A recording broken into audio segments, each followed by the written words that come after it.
A continuació té la paraula la senyora Marta Moreta del grup parlamentari socialista.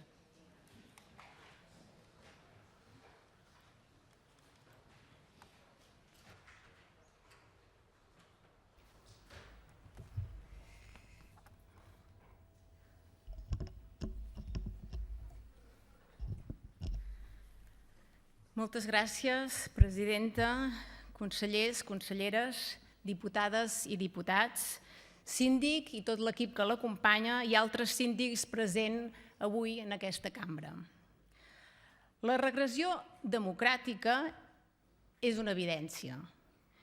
I li he de dir que les jornades que es van fer el dilluns i dimarts en seu aquí al Parlament van ser molt adients per contrastar això que estic explicant.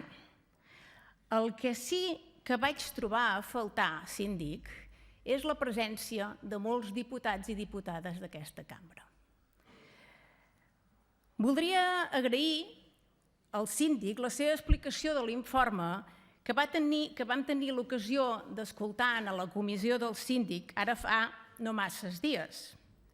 L'informe del síndic dona una visió àmplia de les diferents àrees de govern i és un micròfon obert per la ciutadania i ens posa en alerta per continuar treballant.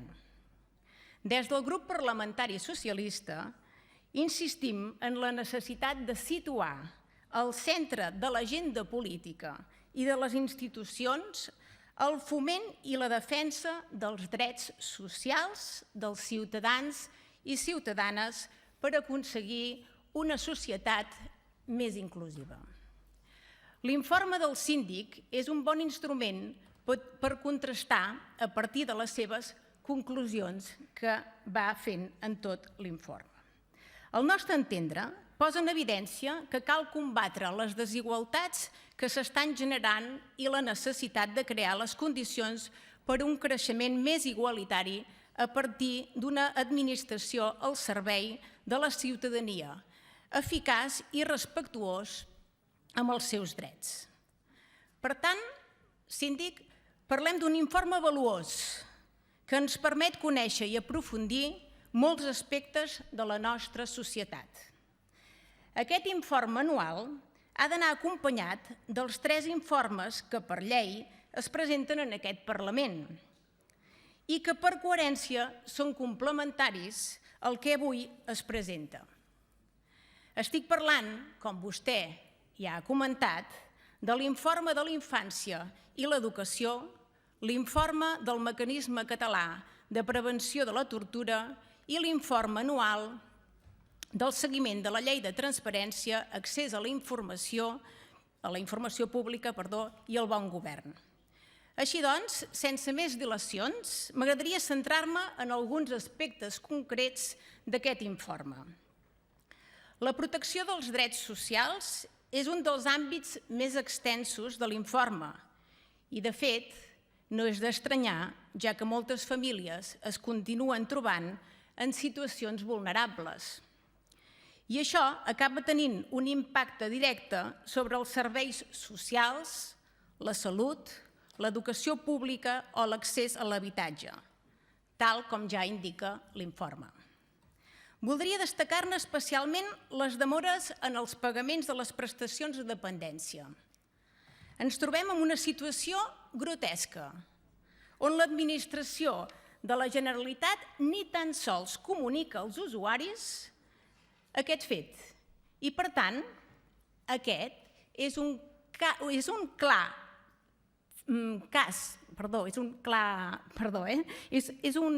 cas flagrant, m'havia aquí enganxat, que cal explicar en veu alta.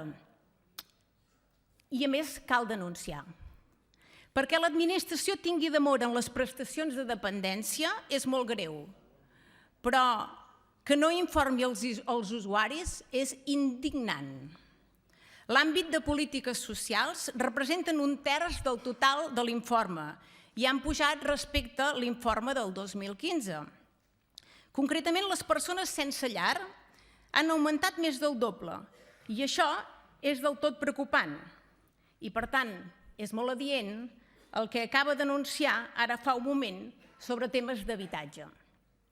En aquest àmbit, síndic, m'agradaria demanar-li si tenen dades sobre la situació de les persones més joves, si són expulsats per impagaments d'hipoteques o de lloguers, a on resideixen, si són estrangers, amb permís de residència. Aquestes dades no surten en l'informe i, de fet, ja li preguntava en la meva intervenció que va tenir lloc en la comissió del síndic. Les queixes sobre salut són reiterades i, sobretot, la saturació dels serveis d'urgències i de la gestió de les llistes d'espera, tot i que les llistes, en el seu informe, ja comunica que han baixat. En quant al tema de treball, crec que és interessant destacar la queixa que fa de la CECOT respecte a l'ús inadequat de la quota de formació professional de la Seguretat Social, que aporten les empreses un 0,6% i els treballadors un 0,1%, quotes que tenen un caràcter finalista vinculat a la formació dels treballadors i, per tant, no poden ser destinades a altres polítiques actives d'ocupació o de protecció per desocupació. Continuaré parlant de les taxes universitàries, que són les més altes de tot l'Estat. El síndic reconeix l'esforç del Govern de la Generalitat amb les beques Equitat per compensar les restriccions de les beques convocades. L'informe del síndic recomana a l'administració que avaluï les necessitats reals perquè el sistema de beques sigui suficient. De fet, síndic, no calia esperar l'informe del síndic per explicar en veu alta que tenim les taxes universitàries més altes de tot l'Estat i que cal posar-hi solució de forma immediata. M'agradaria saber si tenen alguna resposta a aquest tema del defensor del pueblo i de l'administració respecte a aquestes beques. En quant a la transparència, reconeix el síndic l'esforç de les administracions en la publicitat activa. Reconeix que és una llei complexa d'aplicar i que les administracions més petites tenen un compliment menys efectiu. Aquesta llei comporta més despesa per l'administració i la majoria d'ajuntaments petits tenen dificultats per adaptar-se ràpidament. De fet, això ho diu el seu informe i en quant al govern i al Departament de Governació hauria de posar mitjans i recursos al món local. I relacionat amb aquest tema, m'agradaria saber si el síndic ha determinat en alguns casos d'abús de dret en aquells municipis més petits, on s'hi veu clarament un augment de queixes. Es desprèn de les dades que contra més petit és el municipi, amb nombre d'habitants, més queixes hi ha i, en conseqüència, més dificultats per gestionar-ho. S'ha plantejat fer un estudi sobre aquestes dades per tal de poder-ne fer alguns suggeriments? També li demano. Potser seria bo de fer comparèixer, i ho dic com una idea, de fer comparèixer alcaldes i funcionaris que ens expliquin amb quina indefensió es troben davant de l'ús sistemàtic d'alguns ciutadans que fan ús d'aquest dret. I ja per anar acabant, no voldria deixar de parlar de la llibertat i igualtat democràtica. La llei 17/2015 d'igualtat efectiva de dones i homes, en el seu article 25, mitjans de comunicació i tecnologies de la informació i la comunicació, en el seu punt C, diu: garantir una participació activa de les dones, la presència paritària de dones i homes i una imatge plural de tots dos sexes en tots els àmbits amb una atenció especial als espais de coneixement i generació d'opinió. I actualment els mitjans catalans silencien sistemàticament l'opinió de les dones. I vull des d'aquí, avui, reclamar que s'apliqui la llei, i no és el primer cop que ho reclamo. I això, diputats i diputades, no ho diu una simple diputada del Partit dels Socialistes. Ho diu els dos últims informes d'on són les dones, on es classifica clarament que les dones són infrarrepresentades de l'opinió en els mitjans catalans. Volem exigir que s'apliqui la llei. De fet, síndic ja va obrir una actuació d'ofici relativa al presumpte incompliment del principi de presència paritària de les dones i els homes al Consell de Govern de la Corporació Catalana de Mitjans Audiovisuals. I no podem callar.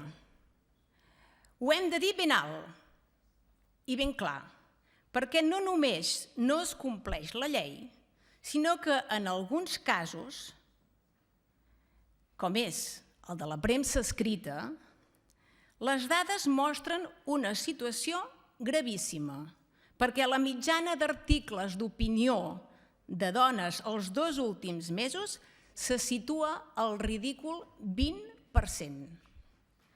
I sense deixar el tema d'igualtat, cal tornar a recordar les 2 lleis per igualtat de drets que atorga al síndic un paper central per la seva supervisió. Es tracta, com he dit, ja de la llei de dones i homes, també, però, de la llei 11/2014 per garantir els drets de les persones lesbianes, gais, bisexuals, transgèneres i intersexuals i per erradicar l'homofòbia, la bifòbia i la transfòbia.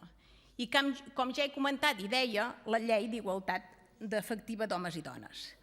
En el marc de la primera, la LGTBI, per entendre'ns, estem al corrent ja que s'ha signat el conveni amb el Departament de Treball, Afers Socials i Família. I, per tant, aquí ja no li demanarem res més. Però pel que fa al segon, a la llei d'igualtat de dones i homes, s'està negociant el preceptiu conveni amb l'Institut Català de les Dones. Això és el que ens explicava en la comissió del síndic no fa masses dies. Sap vostè per quan s'espera aquest conveni? Només ho dic perquè la llei deia que al cap de 6 mesos d'haver entrat en vigor la llei s'havia d'haver signat aquest conveni amb el síndic. De fet, d'aquests 6 mesos ja en passa 1 any i 2 mesos i de moment encara no tenim signat aquest conveni. I per tant, des d'aquí reclamem que s'hi posin i que finalment se signi. Moltes gràcies. Moltes gràcies, senyora Moreta.